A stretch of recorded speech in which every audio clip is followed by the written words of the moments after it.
This is everything you need to know about the PSVR2. How's it going, everyone? Welcome to PSReady. It is officially the day after the launch day of the PSVR2. Ours got a little delayed in shipping, but I have it here in my hands. I figured I'd skip the unboxing since there's like 5 million of those unboxing videos out there. So for today's video, I figured I'd show you some of the accessories you can pick up for the PSVR2, the setup process, and show you a little bit of gameplay demos on the TV here, just so you can see if this thing is worth more than a PlayStation 5. So as you can see here, this thing is just freshly unboxed. I haven't plugged it in or anything like that. I did adjust it to fit my head. I'm not gonna put it on until I actually try it out, but it was pretty comfortable. And I gotta say, it feels kind of light, which is good because the biggest problem I personally have with the Oculus Quest 2 is that it's so heavy on the front of your head. I actually went out and got the strap that's like premium and has a little bit of weight to it on the back. And even with that, this thing gets pretty heavy sitting right on the front of my face after like an hour. Whereas the PSVR2, just like right out of the box, feels extremely light. I don't really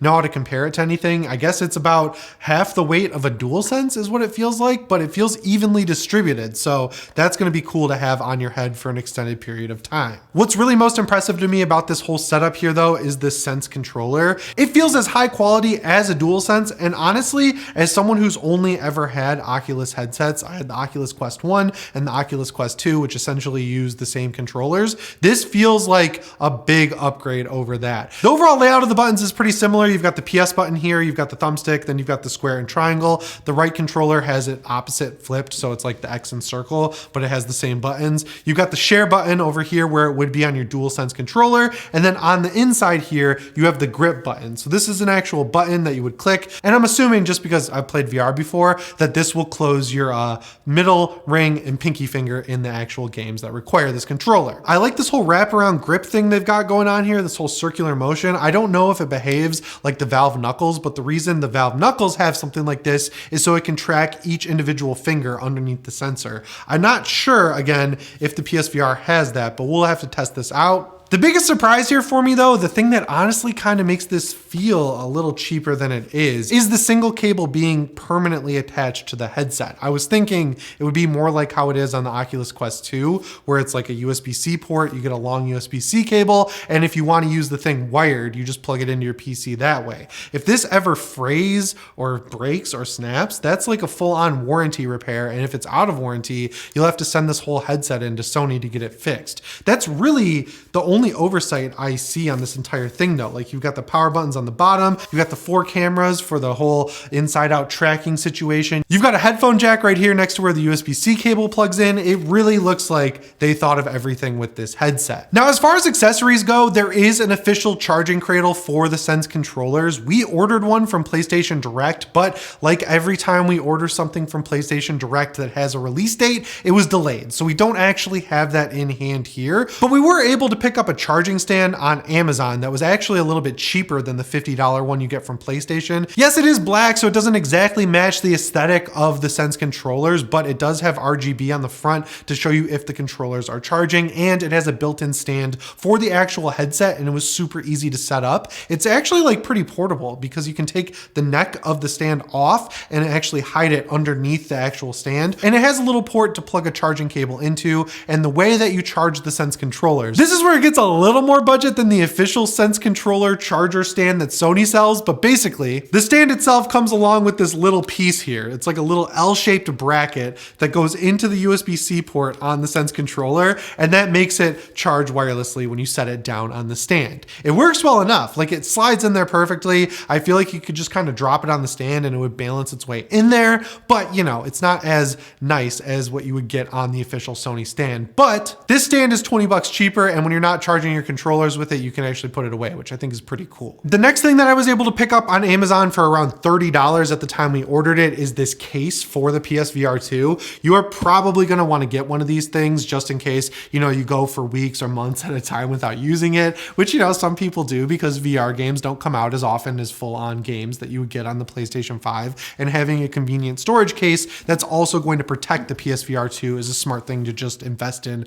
early on, because I didn't think I was going to need need one for the Oculus Quest 2, and then I ended up buying one, just like I did with the Oculus Quest 1. It's a nice hard zipper case. It's got an elastic Velcro strap to hold your PSVR2 in place. It's got a nice like sort of Alcantara feeling interior here that's not gonna scratch up your headset. There's a little pouch for you to kind of hide the Sense controllers in, and it's got a little backpack strap included. And finally, a microfiber cloth comes with it to clean off those lenses on the PSVR2. For 30 bucks, this is a pretty good case. I'd say it's on par with the case that comes free with the Steam Deck. It's nice and solid, but you can hold onto it at the handle here and it's not gonna weigh you down when you're walking down the street. And there's no big PlayStation logo on it, so no one's gonna be like, hey, kick this guy's knees out and steal his PlayStation VR2 and leave everything else, including his wallet and his laptop. We just want the headset. We also picked up a little accessory kit that comes along with these little pads to place on the Sense controllers. This is the trigger here. This probably goes around the side. They are labeled, so it's like R and L for left and right. I get a lot of this stuff with the Steam Deck. It comes in the mail and it always stinks. They always smell really bad. They smell like nuclear energy, whatever that smells like.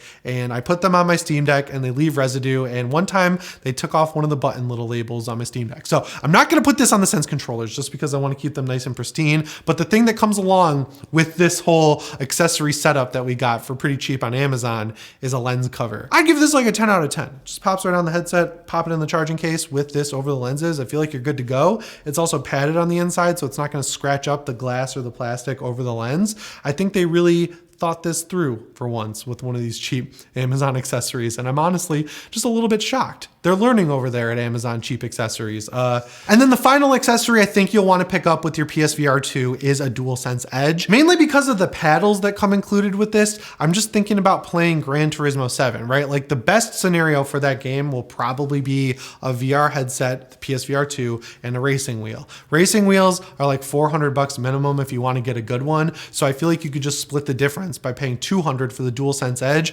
popping the paddles on the back there, and then you get the steering sensation with the stick, and you get the paddle shifters on the back of the controller. Also, this controller is just super premium, so if you're using the cinema mode or anything like that, you don't have to worry about flipping it off your knee or something like that because you got a headset on and you can't see outside of it because the inside-out tracking camera isn't turned on yet. This is a little bit more durable than a regular DualSense, so I feel like this controller is probably worth picking up. And the coolest thing is you can actually buy the DualSense Edge anywhere now. It doesn't have to just be bought from PlayStation Direct, which means if you order it from Best Buy, you'll get it in the time that they say they're going to deliver it, which is great. And again, all of these other accessories are linked down in the description. My money goes to the case. I think you should probably pick up the case or the DualSense Edge. Those are my two biggest votes for the PSVR 2. And I'll let you know in a future video about the official charging cradle from Sony, if and when that thing ever shows up. So I'm just going to assume that Sony doesn't want the headset on your actual head the first time you plug it in because it doesn't have a battery. So I'm just going to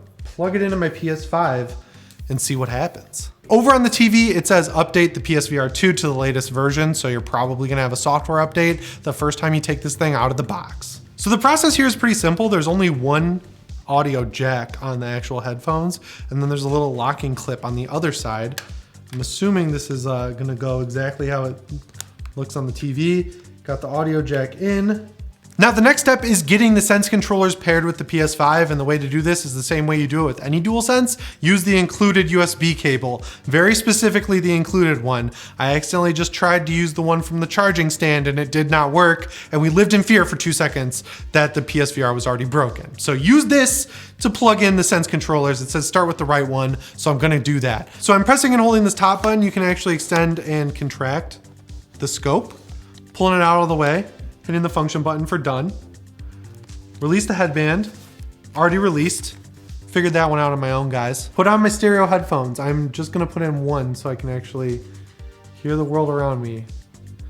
So Rich and Ray don't steal my wallet. Okay, this inside out tracking is 5,000 times better than it is on the Oculus Quest 2. Like, so it's like 1-to-1. I can see the entire room and it's actually well lit. Oh my God, this is so crazy compared to the Oculus. The Oculus, you use the controller to draw around you. And this is like literally mapping the room in like faceted design. I feel like I'm in Deus Ex. This is like super cool. I was not expecting it to feel this premium. I guess I should have with the cost of this thing being more than the PS5. And unfortunately, the Sense controllers wouldn't let us actually use them until they were charged up a bit. So until then, I figured I would try out Gran Turismo because this is the game that I've heard works incredibly well in VR. So I grinded up the B Gold Medal license things and got enough money to get one of my all-time favorite cars, which is the Shelby. All right, so I'm here at the GT Cafe looking at my Shelby GT350 Mustang, and it looks like there's a real car in front of me. The only issue I'm finding so far is that I'm in toddler mode. I'm like 3 inches off the ground. This is nuts though, because the lighting, I know that they did a huge upgrade for GT7 to add ray tracing, and it feels like I'm outside. Like this is crazy. Like the lights look super nice. I can turn the headlights on and off on the car. And thankfully it's not the like floating camera. It's got the like degree camera changing that stops motion sickness. All right, I'm starting out my first race at the Northern Isle Speedway because it's a perfect circle. I don't think I could ever play a racing game not this way again. The fear that it just put in my heart when I almost hit this car. Oh my God. Ooh. I don't want to screw up these really expensive cars. This is really cool. I think this would be extremely hard with the Sense controller, like having my thumbs not connected to each other on the middle of the controller. I can use the rear view like a rear view, and wow, this puts like a whole new perspective on like this type of game where you gotta like glance up because I'm going 120 miles an hour. Like the speedometer works, all the gauges are there, the dash is all there. There's no entertainment center in this because it's like a race car, but wow, okay. Gran Turismo 7 gets an A+ in VR for me. I don't think I've ever had an experience like this as someone who's had a VR headset since the Oculus Quest 1 came out. All right, that's enough Gran Turismo, which honestly is enough to sell me on this headset. I'm not even gonna lie. I just got to drive one of my all-time favorite cars that I will literally never own. That like when I saw the Shelby in the freaking cafe, I teared up a little bit. I'm not even gonna lie to you guys. I'm glad that this headset was covering my eyes. So now I'm trying out the demo for Resident Evil Village. I've played a lot of VR games like this, like that Walking Dead one, and that one made me want to throw up. And this one so far is really not making me want to throw up. It's making me happy. Oh, this is adaptive triggers, like the DualSense.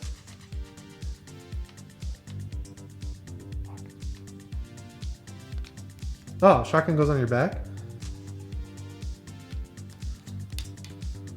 Oh man, this is gonna be scary in the real game to reload this gun. All right, 1 hold 5, let's go, baby. Okay. All right, so this is actually like terrifying. When we were talking about this in Xbox Ready or PS Ready last week, the 2-host video, Ray said they need more scary games, and I agree. Like this is getting my heart racing. Whoa, Ray. All right, I promise you, the second I turn around, something is going to kill me. I can just feel it. Oh. See? Like, obviously it's taking a little bit of a graphical hit from the full-on version of the game, but they made smart choices about what they downgraded. Like, the lighting all looks really good. The environments look great. I feel like this will probably be the end of the demo because that is the castle. Lady Dimitrescu's castle, Ray's girlfriend. All right, and that is Resident Evil Village. I cannot wait to play this full game in VR. I feel like I'm in Romania again. The set of the nun, it's right over there. There's the castle. Can do my tricks. 8 out of 10. All right, let's enter the world of Aloy. 2-time champ of releasing at the worst possible time. Let's go. So I'm not moving my head right now, and it's tracking my eyeballs. So I'm looking at seated and I'm looking at standing. The graphical jump from the like Quest 2 native games and even like some PC VR games, insane. Like this looks not on par with a PS5 game, but pretty damn close to a PS4 game, I would say. Like graphically, this is pretty good. It's cool. Oh my God, and the headset just vibrated as that giant bird flew over and it felt really cool. All 3 of the games I've tried so far, Gran Turismo, Resident Evil Village, and now this, have had perfectly smooth frame rates.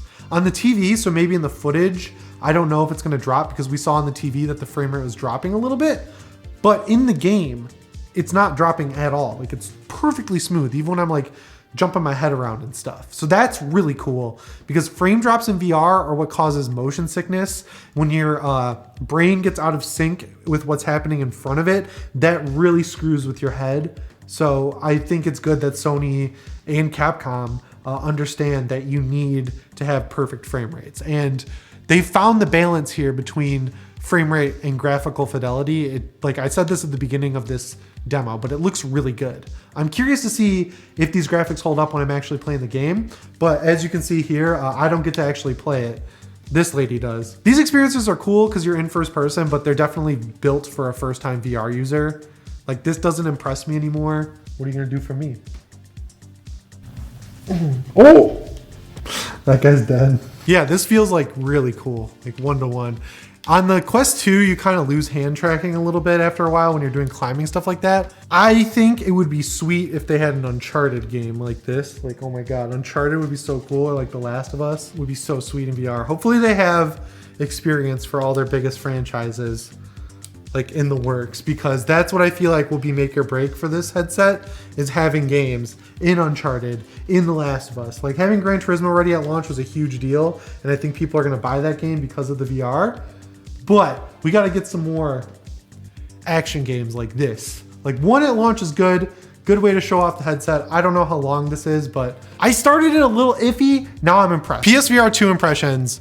I am blown away. I am the biggest skeptic of this headset, I would say, because I've had such a good experience with the Oculus Quest 2. I didn't really think this could feel like an upgrade, but having it so that the headset just rests on your face and doesn't pull your head down, that is like #1 most awesome feature of this headset. #2 is the no screen door effect and the frame rate. Everything looks awesome. The graphics are really good, especially compared to even PC VR. And 3, the games that I just got to play at launch, those are 3 perfect games to launch a VR headset. You've got a shooter horror game with Resident Evil, and they really, that wasn't half-assed at all. That was a really good conversion. I never really got to play the full Resident Evil 7 VR version of that game, but I did get motion sickness and I actually threw up the first time I played it, but that was because I was sitting down and using a controller. Having the Sense controllers, having my arms map 1-to-1 in that game, I'm going to go home and buy that game on PlayStation 5 and play it until I beat it, because I felt like I was in Romania. It was sweet. Horizon definitely did a good job splitting the difference between like my first VR game and actually having like good controls. That's one where I'm like, I don't know on. I feel like it had a little bit of training wheel sentiment to it. So we'll see if I dive into that, but I am sold on Gran Turismo 7. Felt like driving a Shelby. Again, like I said earlier, that's a car I'll never own. So getting to like feel like I was driving it for a few seconds there was awesome. I feel like that would be incredible with a racing wheel. Obviously the buy-in there is insane because you're buying the headset, a PlayStation 5, the $70 game, and a racing wheel. But if you already have the PS5, the racing wheel, and Gran Turismo 7, consider buying the headset. I think Sony did a great job with this hardware. I think the single cable solution is obviously great. The inside out tracking works better than the competition. You are getting your money's worth for these upgrades in technology over the Oculus Quest 2. I think this is a slam dunk. If you've ever been interested in trying VR, this thing is worth it.